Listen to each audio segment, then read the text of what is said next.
কুমিরে গ্রাস করেছিল। তো সেই কুমিরের হাত থেকে মহাপ্রভু তাদেরকে রক্ষা করেছিলেন কিভাবে? কৃপারিণা বিমুচ্চয়িত্বং গৌরশ্চক্রে গৌরশ্চক্রে সবৈষ্ণবান। মহাপ্রভু চক্র দ্বারা তাদেরকে সবাইকে উদ্ধার করেছিলেন, যেমন ভগবান সুদর্শন চক্র দ্বারা সেই কুমিরকে হত্যা করে হাতিকে উদ্ধার করলেন, গজকে। তো সেইভাবে গজেন্দ্র আর সেই কুমিরের সাথে তুলনা করছেন দাক্ষিণাত্যের অবস্থা। দাক্ষিণাত্যে গজেন্দ্র হচ্ছে সাধারণ মানুষ, আর এই যে কুমির কারা, মানে যারা এই নানা মত অবলম্বী বৌদ্ধ, জৈন, মায়াবাদ আদি, তো এদেরকে কুমিরের সাথে তুলনা করছেন। তো সেই তাদেরকে, সেই দাক্ষিণাত্যবাসীদেরকে মহাপ্রভু উদ্ধার করলেন কিভাবে? বলছেন ওই কৃপার চক্র। ভগবান যেমন নিজের সুদর্শন চক্র দিয়ে কুমিরকে উদ্ধার করেছিলেন, কুমিরকেই উদ্ধার করেছেন আগে, হস্তিকে পরে উদ্ধার করেছেন, তো দুজনাকেই উদ্ধার করেছেন। তো বলছেন ভগবান শ্রীকৃষ্ণ যেমন সুদর্শন চক্র দ্বারা তাদেরকে উদ্ধার করেছিলেন, ঠিক তেমন এখানে গৌরশ চক্রে বলছেন গৌরচন্দ্র মহাপ্রভু তার কৃপা চক্র দ্বারা সমস্ত দাক্ষিণাত্যবাসীকে উদ্ধার করেছিলেন। উদ্ধার করে তিনি কি করেছিলেন? তাদেরকে বৈষ্ণব বানিয়েছিলেন, দাক্ষিণাত্যের সমস্ত অধিবাসীদেরকে। পরবর্তীতে বর্ণনা আছে। তো প্রারম্ভে এইভাবে সূচনা করলেন, পরবর্তীতে বলছেন জয় জয় শ্রী চৈতন্য জয় নিত্যানন্দ জয় অদ্বৈত চন্দ্র জয় গৌর ভক্তবৃন্দ। দাক্ষিণাত্য গগন প্রভু অতি বিলক্ষণ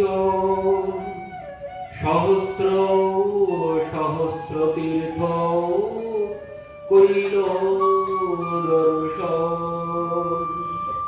সেই সর্বতীর্থ স্পর্শী মহাতীর্থ কইল, সেই ছলে সেই দেশের লোক নিস্তারিল। কি বললেন? সহস্র সহস্র তীর্থ কইল দর্শন। দাক্ষিণাত্যে, দক্ষিণ ভারতে যত তীর্থ ছিল মহাপ্রভু সমস্ত তীর্থে ভ্রমণ করেছেন। তো বলছেন সেখানে তিনি কি করলেন? সেই সব তীর্থ স্পর্শী মহাতীর্থ কইল। মহাপ্রভু দাক্ষিণাত্যের সমস্ত তীর্থে ভ্রমণ করে সেই তীর্থকে তিনি কি করলেন? তীর্থ তো ছিল, তীর্থ ছিল, কিন্তু মহাপ্রভু স্বয়ং নিজে, মানে ভগবান সচল অবস্থায় সমস্ত তীর্থে মহাপ্রভু সচল ভাবে সেখানে গিয়ে তিনি কি করলেন? সমস্ত তীর্থকে মহাতীর্থে পরিণত করলেন। আর কি বলছেন? সমস্ত দেশ তিনি উদ্ধার করলেন, সমস্ত দক্ষিণাত্যবাসীদেরকে সেই ছলে সেই দেশের লোক নিস্তারিলেন, ভ্রমণও করলেন। আর সাথে সাথে তিনি সেই দেশের সমস্ত অধিবাসীদের তাদেরকেও তিনি উদ্ধার করলেন। কোথা থেকে? এই নানা মত পথ থেকে, নানা মত পথ রূপী কুমিরের গ্রাস থেকে সমস্ত দক্ষিণ ভারতের বাসীদেরকে তিনি উদ্ধার করলেন। আর সাথে সাথে তীর্থে পূর্বন্তী তীর্থিয়ানি, মানে সাধুসন্তীয় যখন সেই আমি যখন আমার মতো পাপী যখন তীর্থে যাবে, তো আমার পাপ কোথায় যাবে? তীর্থে যাবে। আমরা আগেই শ্রবণ করছিলাম সেই কে যেন পুরন্দর দাসজি। পুরন্দর দাসজি বলছেন প্রভু যখন কেউ তীর্থে যায়, তো তীর্থে গেলে কি হয়? বলছেন সে তার এখানকার যত পাপ, এখানকার যত পাপ, আমি যত পাপ করেছি, নিজের দেশে থেকে যত পাপ করেছি, নিজের গৃহে থেকে যত পাপ করেছি, সমস্ত পাপ তীর্থে গেলে নাশ হবে। কিন্তু আর তীর্থে যদি গিয়ে আমি পাপ করি, সেই পাপ কি হবে? বলছেন সেই পাপ বজ্রলেখ মানে পাথরের লেখা হয়ে যায়, সেই পাপ কোনোদিন নষ্ট হয় না। তো এখন আমি যে পাপ করব, আমার মতো পাপী তীর্থে গেলে কি হবে, আমার যত পাপ সব আমি তীর্থে রেখে আসবো। তো পাপ তো নষ্ট হবে না, পাপ সব তীর্থে জমা হবে। তো সেই তীর্থের পাপ কি করে যাবে, তীর্থের পাপ নষ্ট হবে কি করে? তীর্থের পাপ নষ্ট তখনই হবে যখন একজন মহান সাধু সন্ত সেই তীর্থে গমন করবে, তখনই সেই তীর্থ সেই পাপ থেকে মুক্ত হবে। আমার মতো পাপীর পাপ তীর্থে জমা থাকবে, যখন একজন মহাত্মা তীর্থে গমন করবে, তখন তীর্থ সেই পাপ থেকে নাশ হয়ে যাবে। তো মহাপ্রভু এখানে স্বয়ং ভগবান, তিনি কি করছেন, তিনি সমস্ত তীর্থকে মহাতীর্থ তো করলেন, আর এই তীর্থের যত পাপ তাপ আছে সব তিনি নাশ করলেন, করে দক্ষিণাত্যবাসীদেরকে তিনি উদ্ধার করলেন। তো কি বলছেন,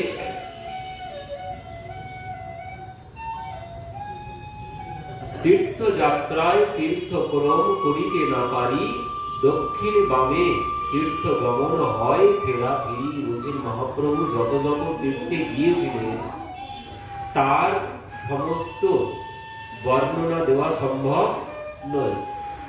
মহাপ্রভু যত যত তীর্থে গিয়েছেন সম্পূর্ণরূপে বর্ণনা দেওয়া সম্ভব নয়, তবুও তিনি কিছুটা বর্ণনা দিচ্ছেন এখানে।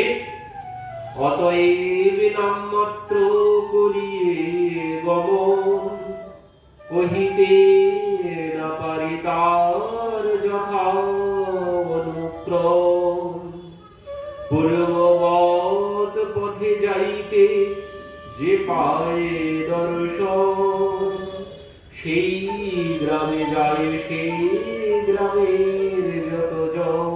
আমরা আগে শ্রবণ করেছিলাম, মহাপ্রভু যখন চলতে শুরু করেছেন পথে, যত মানুষ দর্শন করছেন সবাই পাগল হয়ে যাচ্ছেন।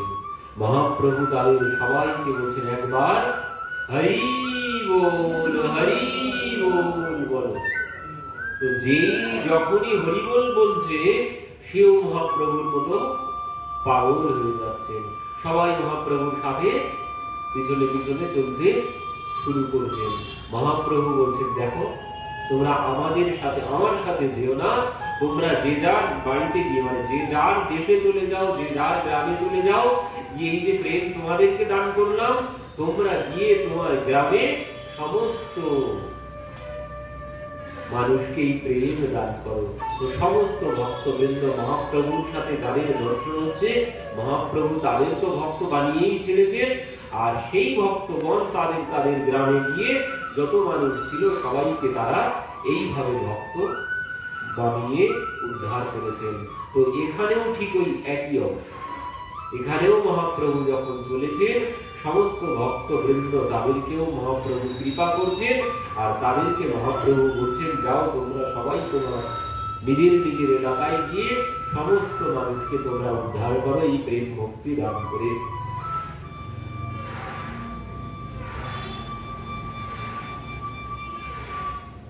সবই বৈষ্ণব হয় কহে কৃষ্ণ হরি, অন্য গ্রাম নিস্তরে সেই বৈষ্ণব করি। এই যে সবে বৈষ্ণব হয় কহে কৃষ্ণ হরি, মানে সবাই মহাপ্রভুকে দর্শন যারা করছেন সবাই বৈষ্ণব হয়ে গেলেন, সবাই এখন হরি হরি বল নাম করতে শুরু করেছেন, কৃষ্ণ নাম করছেন। তো অন্য গ্রাম নিস্তরে সেই বৈষ্ণব করি, সেই অন্যান্য গ্রামে গিয়ে সে সবাইকে উদ্ধার করছেন এইভাবে। দক্ষিণ দেশের লোক অনেক প্রকার, কেহ জ্ঞানী কেহ কর্মী পাষণ্ডী অপার। দক্ষিণ দেশের লোক তারা কেমন, কেহ জ্ঞানী কেহ কর্মী কেহ পাষণ্ডী অপার। সেই সব লোক প্রভু দর্শন প্রভাবে নিজ নিজ মত ছাড়ি হইল বৈষ্ণবে। বলছেন যত যত প্রকারের মানুষ ছিল যারা মহাপ্রভুকে দর্শন করেছেন, তারা সবার নিজেদের পথ ছেড়ে তারা সবাই নিজেদের নিজেদের পথ ছেড়ে সবাই এই বৈষ্ণব ধর্ম গ্রহণ করলেন। বৈষ্ণবের মধ্যে রাম উপাসক সব, কেহ তত্ত্ববাদী, কেহ হয় শ্রী বৈষ্ণব। আরো বলছেন, কেউ কেউ আবার রাম উপাসক, কেউ তত্ত্ববাদী, সবাই বৈষ্ণব হয়ে গেলেন যারা মহাপ্রভুর দর্শন পেলেন। সেই সব বৈষ্ণব মহাপ্রভু দর্শনে কৃষ্ণ উপাসক হইল, লয় কৃষ্ণ নামে। যত মত পথের মানুষ ছিল সবাই মহাপ্রভুকে দর্শন করে সবাই কৃষ্ণ উপাসক হলো, সবাই এখন কৃষ্ণ নাম করতে শুরু করেছে। মহাপ্রভু পথ চলেছেন, যখন একা একা থাকেন মহাপ্রভু তখন কি করেন? রাম রাঘব রাম রাঘব রাম রাঘব পাহি মাম, কৃষ্ণ কেশব কৃষ্ণ কেশব কৃষ্ণ কেশব রক্ষু মাম। রাম রাঘব রাম রাঘব রাম রাঘব পাহি মাম, কৃষ্ণ কেশব কৃষ্ণ কেশব কৃষ্ণ কেশব রক্ষু মাম। এইভাবে মহাপ্রভু গাইতে গাইতে পথ চলেন। মহাপ্রভু যখনই একা চলেন তখনই এইভাবে রাম রাঘব রাম রাঘব রাম রাঘব পাহি মাম, কৃষ্ণ কেশব কৃষ্ণ কেশব কৃষ্ণ কেশব রক্ষু মাম। এর মধ্যে একটি অন্য রকমের শক্তি আছে। যখন একা একা চলবেন, যখন কোনো বিপদে পড়বো, তখন যদি এই নাম করা যায় সমস্ত বিপদের মানে বিপদ চলে যাবে না, বিপদের সম্মুখে লড়াই করার শক্তি পাওয়া যাবে। তো মহাপ্রভু কি বলছেন? মহাপ্রভু বলছেন রাম রাঘব রাম রাঘব রাম রাঘব পাহি মাম, কৃষ্ণ কেশব কৃষ্ণ কেশব রক্ষু মাম। তিনি আবার রক্ষা করতে বলছেন, তুমি আমাকে রক্ষা করো হে রামচন্দ্র, হে কৃষ্ণ, তুমি আমাকে রক্ষা করো না। তিনি কথা বলছেন না। তিনি কি বলছেন? তিনি বলছেন নিজেকে রক্ষার কথা তিনি বলছেন না। তিনি বলছেন যে এই সমস্ত মানে গ্রামবাসী সবাইকে, সমস্ত জগৎবাসীকে তুমি রক্ষা করো, আর সাথে সাথে আমার সন্ন্যাস ধর্ম রক্ষা করো। আমাকে নয়, আমার ধর্মকে তুমি রক্ষা করো, আমি যেন এই ধর্মকে ধরে রাখতে পারি। তো এইভাবে এই শ্লোক পথে পড়ি করিলা গমন, গৌতমী গঙ্গা যাই কইল তাহা স্নান। এই শ্লোক পথে পড়ি করিলা প্রয়াণ, গৌতমী গঙ্গায় যাই কইলা স্নান। মহাপ্রভু রাম রাঘব রাম রাঘব গাইতে গাইতে কোথায় গেলেন? গৌতমী গঙ্গায়। গৌতমী গঙ্গা হচ্ছে গোদাবরীর একটি ধারা। গৌতমী গঙ্গা নামে পরিচিত। কেন গৌতমী গঙ্গা এখানে নাম হয়েছে? এই জন্যে সেখানে গৌতম ঋষি আশ্রম ছিল। গৌতম ঋষির আশ্রম ছিল, তো সেই আশ্রমেই মহাপ্রভু সেখানেই গিয়েছেন। তো সেইখানকার নাম হচ্ছে গৌতমী গঙ্গা। তো মহাপ্রভু সেই গঙ্গাতে স্নান করেছেন, স্নান করে সেই আশ্রমেও গিয়েছিলেন। পরবর্তীতে সেখান থেকে মল্লিকার্জুন তীর্থে যাই মহেশ দেখিয়া, তাহা সব লোকে কৃষ্ণ নাম লইলা। মল্লিকা অর্জুন তীর্থে যাই মহেশ দেখিলা। মল্লিকা অর্জুন তীর্থে গিয়ে তিনি মহেশ দর্শন করলেন, মানে মহাদেবকে দর্শন করলেন। মল্লিকা অর্জুন তীর্থ কোথায়? মল্লিকা অর্জুন তীর্থ হচ্ছে ওই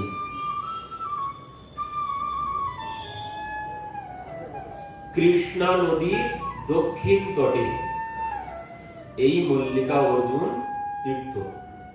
তো সেখানে এখানকার বড় মাহাত্ম্য আছে। নাম এখানে এমন হলো কেন? এখানে যে শ্রীশৈলম, এই শ্রীশৈলমে ওই যে কার্তিক আর গণেশ পৃথিবী ভ্রমণে বেরিয়েছিলেন। তো পৃথিবী ভ্রমণের পর যখন গণেশ তো পিতা মাতাকেই প্রদক্ষিণ করেই বললেন আমার পৃথিবী ভ্রমণ হয়ে গেছে। কেন? যে আমার পিতা মাতাই হচ্ছে প্রকৃত পৃথিবী, পিতা মাতাই হচ্ছে সর্বস্ব। তো সেই জন্য তিনি কি করেছিলেন? পিতা মাতার সঙ্গে আবার রাম নামও সেখানে লিখেছিলেন। লিখে তিনি প্রদক্ষিণ করে বললেন আমার সব প্রদক্ষিণ হয়ে গেছে, তো এবার বিবাহ আমাকে দিতে হবে আগে। শর্ত ছিল যে আগে ফিরে আসবে পৃথিবী প্রদক্ষিণ করে তার বিবাহ আগে হবে। তো গণেশ এইভাবে প্রদক্ষিণ করেছে, করে বলছেন আমার পৃথিবী প্রদক্ষিণ হয়ে গেছে, তো বিবাহ আমাকে আগে দিতে হবে। তো সেই মতো গণেশের বিবাহ আগে হয়েছে। দাদা এদিকে ভ্রমণ ময়ূরের পিঠে করে সমস্ত পৃথিবী ঘুরে বেড়াচ্ছেন। যে এদিকে গণেশ তো এইভাবে যখন প্রদক্ষিণ করে বলছেন, তখন বললেন যে মহাদেব পার্বতী দেবী তারা দুজনেই বললেন যে বুদ্ধি না হলে কোনোদিন বিবাহ, বুদ্ধি যদি না থাকে বিবাহ তাকে দেওয়া যায় না। বুদ্ধি বলই হচ্ছে সব থেকে বড় বল। তো বলছেন সব দিক থেকেই আমার গণেশ আগে, তো এই জন্য গণেশের বিবাহ আগে দিয়ে দিলেন সেই ঋদ্ধি আর সিদ্ধির সাথে। তো কার্তিক যখন ফিরে এসেছে, কার্তিক ফিরে এসে দেখছেন কি ব্যাপার, আমার আগে ভাইয়ের বিবাহ হয়ে গেছে, এই তিনি সহ্য করতে পারলেন না। এই জন্য তিনি বলছেন ভাই যখন আমার আগে বিবাহ করেছে আমি আর বিবাহ করব না। তো সেখান থেকে রাগ করে কৈলাস থেকে রাগ করে তিনি সোজা দক্ষিণে চলে গেছেন ওই মল্লিকার্জুন ক্ষেত্রে। সেখানে তিনি ওই শ্রীশৈলমে এখানকার নাম হয়েছে মল্লিকার্জুন, পরে শ্রীশৈলম নাম প্রথমে। তো সেখানে যখন ওই কার্তিক গেলেন, তো সেই কার্তিককে শান্ত করার জন্য রাগ করে চলে গিয়েছিলেন ওখানে। তো এই জন্যে কার্তিককে শান্ত করার জন্যে দুইজনাই মহাদেব পার্বতী দেবী দুইজনাই সেখানে গিয়ে উপস্থিত হলেন। কিন্তু কার্তিক বললেন আমি এখানেই থাকবো, আমি আর গৃহে ফিরে যাব না। তো সেখানে ওইখানে মহাদেব পার্বতী দেবী দুইজনাই ওখানে বিরাজ করছেন সেখান থেকে। তো সেখানে ওই যে দ্বাদশ জ্যোতির্লিঙ্গ আমাদের, তো দ্বাদশ জ্যোতির্লিঙ্গের মধ্যে এইখানে এই যে মল্লিকার্জুন জ্যোতির্লিঙ্গ একটু স্বয়ংভূ, কিন্তু কারো বানানো নয়। মহাদেব স্বয়ং, মানে 12টি যে জ্যোতির্লিঙ্গ এগুলো কিন্তু বানানো নয়, সব ভগবান মহাদেব নিজে গিয়ে সেখানে লিঙ্গ রূপে বিরাজ করছেন। তো এখানেও কার্তিক থেকে গেলেন। তো সেই জন্যে মহাদেব পার্বতী দেবী দুইজনাই ওখানে এই লিঙ্গ রূপে সেখানে থেকে গেলেন। তো নাম কি করে মল্লিকার্জুন হলো? এখানে মহাদেব পার্বতী দেবী এখানে যে লিঙ্গ আছে, তো এখানে একবার কি হয়েছিল, এই মহাদেবের একজন ভক্ত ছিলেন, মানে ভক্ত তার কন্যা, একজন ভক্ত তার কন্যা, মানে তার পিতা চলে গেলেন। মানে পিতা যখন পরলোক গমন করেছে, মা কন্যাকে নিয়ে থাকেন। পিতা মহাদেবের ভক্ত ছিলেন। আর এখানে ওই অমাবস্যা পূর্ণিমাতে মানে মেলা বসে, মানে ভক্তরা সবাই পূজা দিতে আসেন। আজ ওইখানে মহাদেব পার্বতী দেবী তারা বলেছিলেন যে এখানেই ওই অমাবস্যা পূর্ণিমাতে স্বয়ং উপস্থিত থাকবে। তো আজও স্বয়ং মহাদেব পার্বতী দেবী অমাবস্যা পূর্ণিমাতে উপস্থিত থাকেন ওখানে। এই জন্য সমস্ত আশপাশের গ্রামবাসী অধিবাসীরা সবাই পূজা দিতে আসেন এখানে। তো এইভাবে এখানে সেই কন্যা, মানে তার মা এখন পিতা চলে গেছে, মা বিধবা, তো সেই কন্যা তার সমস্ত সখীদেরকে নিয়ে সেও ওখানে আসতো। তো একদিন কি হয়েছে, একদিন ওই মহাদেবের কাছে এসেছে। এখন আসতে কি হয়েছে, তখন জঙ্গল ছিল, এখন জঙ্গলের মধ্যে বাঘ এসে সেই কন্যাকে, তার নাম ছিল মল্লিকা, এখন ওই মল্লিকাকে সেই বাঘে খেয়ে ফেলেছে। এখন মল্লিকাকে যখন বাঘে খেয়ে ফেলেছে, বান্ধবীরা তো সবাই কাঁদতে শুরু করেছেন ওই মহাদেবের কাছে এসে। এদিকে তার মায়ের কাছে খবর গেছে, মা তো আছাড় খেতে শুরু করেছে। তো এখন কি হবে, এদিকে পার্বতী দেবী তিনি আর সহ্য করতে পারেন না, মানে মল্লিকার মায়ের কষ্ট তিনি সহ্য করতে না পেরে পার্বতী দেবী কি করেছেন, সেই মল্লিকার রূপ ধারণ করে বাড়িতে গিয়ে উপস্থিত হয়েছে। এবার বাড়িতে গিয়ে যখন উপস্থিত হয়েছেন, মা দেখে অবাক, মা তুমি কাঁদছো কেন? মা বলছে, মা তোর কিছু হয়নি তো? মা গিয়ে জড়িয়ে ধরেছে, গায়ে হাত দিয়ে দেখছে, আমি স্বপ্ন দেখছি না তো? তো মা গিয়ে জড়িয়ে ধরেছে। মল্লিকা বলছে, মা তুমি কাঁদছো কেন, কি হয়েছে? আরে আমি শুনলাম তোকে নাকি বাঘে ধরেছে।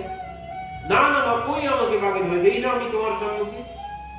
মা তো কোনো কিছু বুঝতে পারেনি।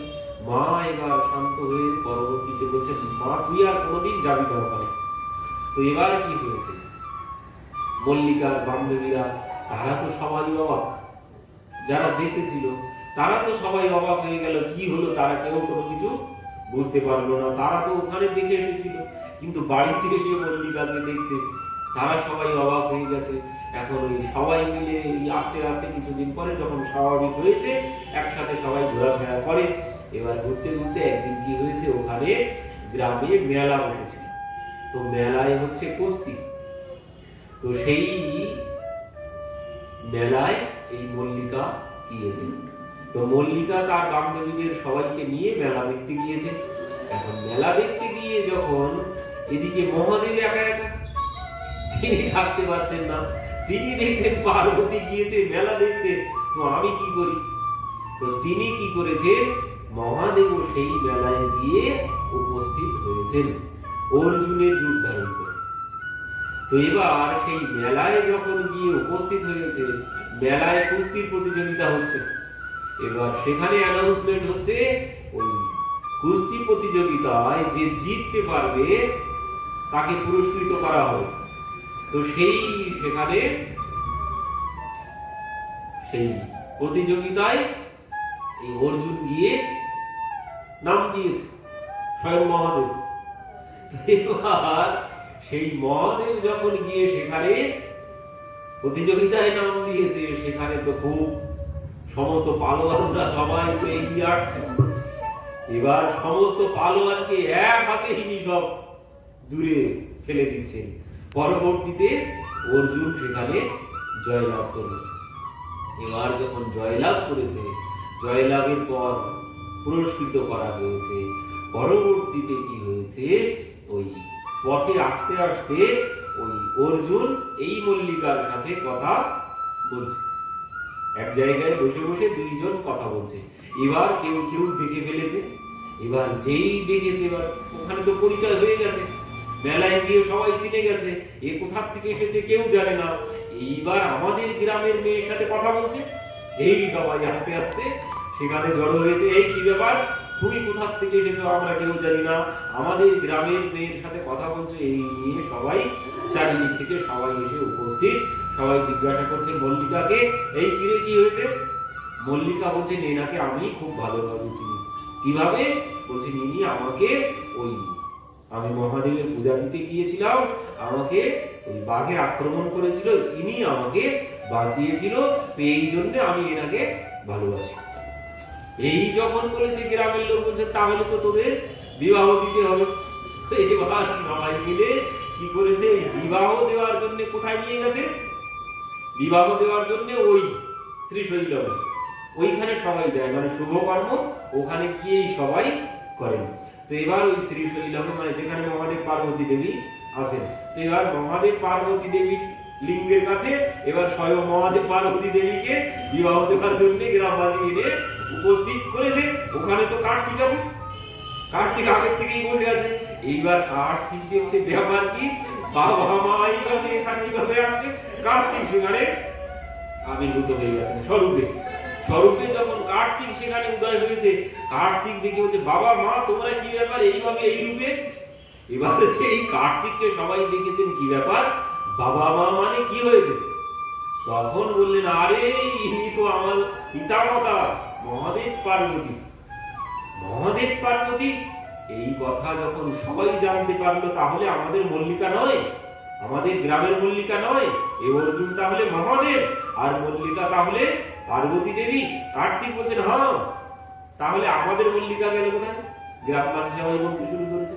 তখন বললেন যে পার্বতী দেবী সব কথা খুলে বললেন যে গ্রামবাসীকে, যে মল্লিকার মা কষ্ট পাবে, এই জন্য আমি মল্লিকার মাকে সান্ত্বনা দেওয়ার জন্য মল্লিকার রূপ ধারণ করে মায়ের কাছে গিয়েছিলাম।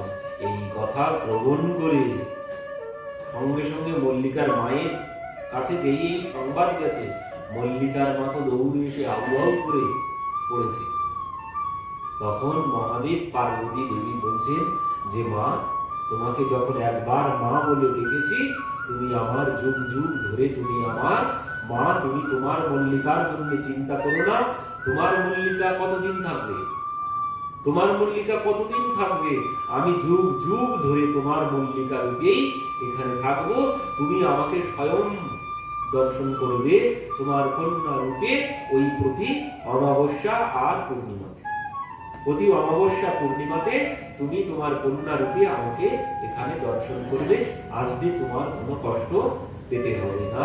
তো সেখান থেকে ওইখানে মহাদেব পার্বতী দেবী স্বয়ং উপস্থিত থাকে প্রতি অমাবস্যা পূর্ণিমাতে। আর সমস্ত অমাবস্যা পূর্ণিমাতে ওখানকার সমস্ত ভক্তবৃন্দ সবাই আসেন সেখানে। তো এইখানে মহাপ্রভুও গিয়েছেন। মহাপ্রভু গিয়ে সেখানে দর্শন করেছেন, প্রণাম করেছেন। পরবর্তীতে দাসরাম মহাদেবে করিলা দর্শন, অহবল নৃসিংহেরে করিলা গমন। পরবর্তীতে তিনি নৃসিংহদেবের মন্দিরে গেলেন, সেখানে তিনি নৃসিংহ ভগবানকে প্রণাম করলেন। নৃসিংহ দেখিয়া তারে কইল নতি স্তুতি, সিদ্ধ বটে দিলা যাহা মূর্তি সীতাপতি। পরবর্তীতে সিদ্ধ বট গেলেন, রঘুনাথ দেখি কইল প্রণতি স্তবন, তাহা এক বিপ্রতারে কইল